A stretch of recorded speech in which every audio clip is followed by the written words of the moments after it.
भारत माता की मैम वो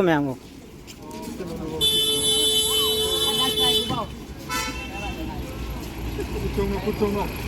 पर मोमोना और दूसरा ने अमुक खोर बदल लाग में ले रमी दो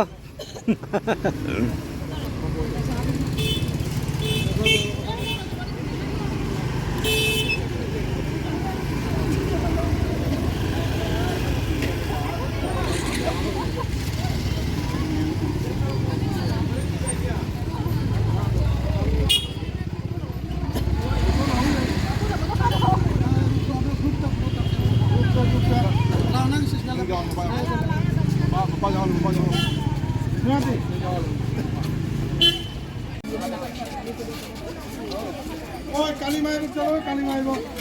कौन ना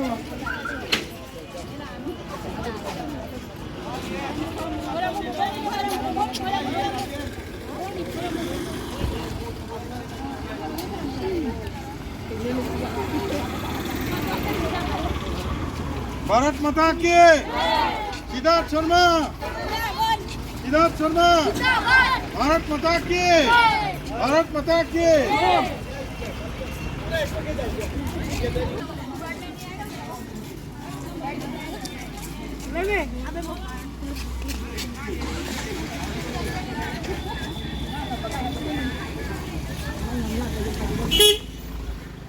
और सिद्धार्थ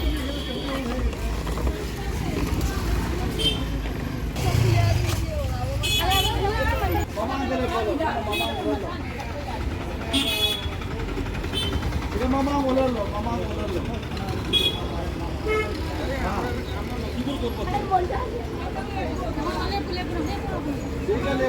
मुझे लो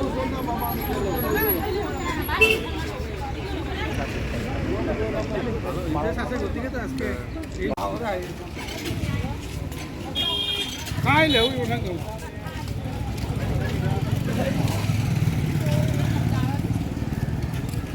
हेलो बमी जाऊद्रब ने खोजेल को लोनी सिरब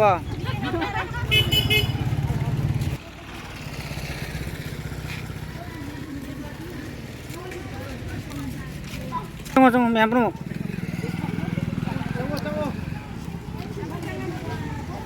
चंगो हे मन चा लोली ने नोबो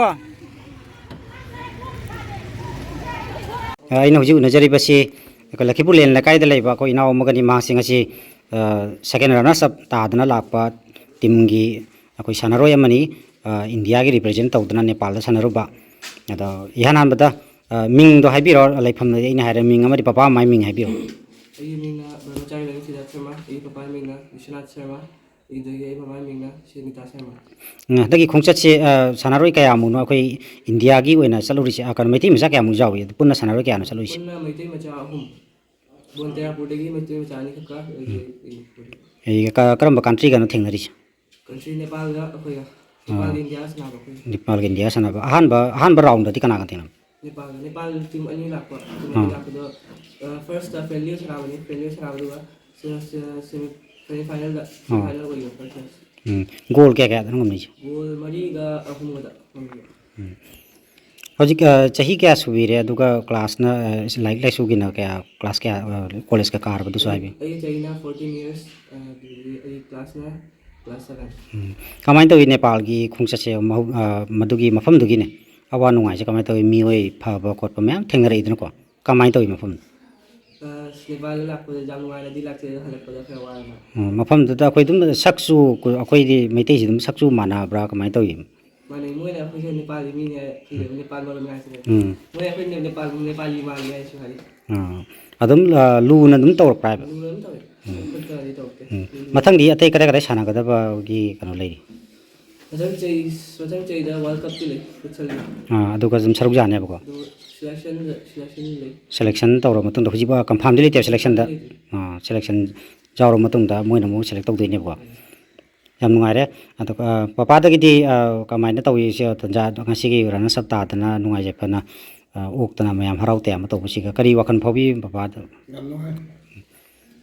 नुंगाइ बता ते कम हायरो